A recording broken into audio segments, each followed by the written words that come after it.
अस्सलाम वालेकुम एवरीवन, कैसे हैं आप लोग। उम्मीद करती हूँ आप सब ठीक होंगे। डॉक्टर ने टेस्ट लिख दिया है तो पैनिक क्यों। टेस्ट आपका दुश्मन नहीं, आपका रहनुमा है। सर जब डॉक्टर टेस्ट लिख कर देते हैं तो मरीज पैनिक कर जाता है, ओवर थिंकिंग करना शुरू कर जाता है और सोचता है कि शायद मुझे कोई बड़ी बीमारी लाहिक है। मैं हूँ मेडिकल लैब साइंटिस्ट, जो कि आज आपको आसान अल्फाज में समझाऊंगी कि टेस्ट घबराने के लिए नहीं, समझाने के लिए किए जाते हैं। डॉक्टर आपको टेस्ट इसलिए लिख कर देता है क्योंकि वो अंदाजा लगाने के बजाय आपके हेल्थ का प्रूफ चाहता है, ताकि वो आपको सही वक्त पर सही इलाज मुहैया कर सके। हर टेस्ट के अलग अलग मकासद हैं और कुछ टेस्ट हमारे ब्लड से परफॉर्म होते हैं, कुछ यूरिन से और कुछ अदर सैंपल से। जब डॉक्टर हमें टेस्ट लिख कर देता है तो सबसे पहले जहन में यही बात आती है, लैब का इंतखाब, कि किस लैब से टेस्ट करवाना बेहतर है। अब जब आप किसी लैब में जाते हैं तो उसको आप दो तरीके से जान सकते हैं। नंबर 1 पे आती है उनकी क्वालिटी। सबसे पहले हम उनके सर्टिफिकेशन की बात अगर करें तो हमारे पास डिफरेंट इदारे हैं, जैसे कि जिसमें हमारे पास आती है पंजाब हेल्थ कमीशन है, आईएसओ है, कैप है। तो उनसे अप्रूवल अगर जिन लैब का हुआ हो और उनका ऑनलाइन सिस्टम हो तो ज़्यादा बेहतर चीज़ है, क्योंकि उससे आपको एक तो अपने सैंपल की और अपने टेस्ट की अपडेट मिलती रहेगी, प्लस अगर उनको सर्टिफिकेशन मिली है तो वो ज़रूर इंटरनेशनल मीआर के मुताबिक ही काम कर रहे होंगे। और दूसरे नंबर पे आप ये भी देख सकते हैं कि उनके स्टाफ का बिहेवियर कैसा है। जब आप जाते हैं तो सबसे पहली मुलाकात आपकी फ्रंट डेस्क ऑफिसर से होती है।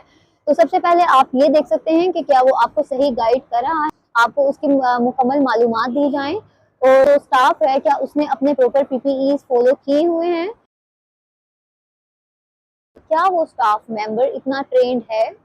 और साथ ही साथ वो आपका जब सैंपल ड्रॉ कर, फॉर एग्जांपल उसने आपका ब्लड सैंपल लिया है, तो क्या उसने आपके जिल्द की सतह को क्लीन किया है, क्योंकि समटाइम हमारे जिल्द की सतह पर भी कुछ जरासीम मौजूद होते हैं, और अगर जरासीम पहले ही सैंपल में चले जाएंगे तो आपका टेस्ट परफॉर्म होने से पहले ही खराबी आ जाएगी। और एक बहुत बेसिक सी प्रिकॉशंस हैं जिसकी नॉलेज आप सबको होनी चाहिए, जैसे कि नंबर 1 पे आती है प्रॉपर लेबलिंग। जब आप सैंपल करवाते हैं तो हो सकता है कि वही सैंपल आपसे पहले ही आपके बाद भी किसी ने करवाया हो, तो मुमकिन है कि आपका और उसका सैंपल आपस में तब्दील हो जाए।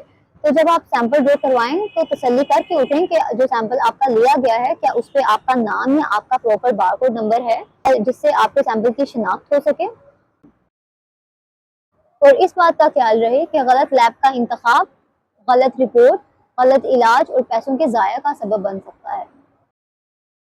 नॉलेज होगी तो पैनिक कम होगा, टेस्ट सही होगा तो इलाज बेहतर मिलेगा, और जब समझ के टेस्ट करवाएंगे तो वक्त और पैसा दोनों की बचत होगी। बाकी ऐसे ही मालूमाती वीडियोस के लिए आप मेरे साथ जुड़े रह सकते हैं मेरे यूट्यूब चैनल पे, जिसका नाम है लैब नॉलेज विद माहम।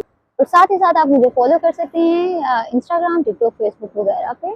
इंशाल्लाह मैं जल्द ही अगली इंफॉर्मेटिव और तफसीलाती वीडियो के साथ आपकी खिदमत में दोबारा हाजिर होंगी। तब तक के लिए अपना बहुत ख्याल रखें। खुदा हाफ़िज़।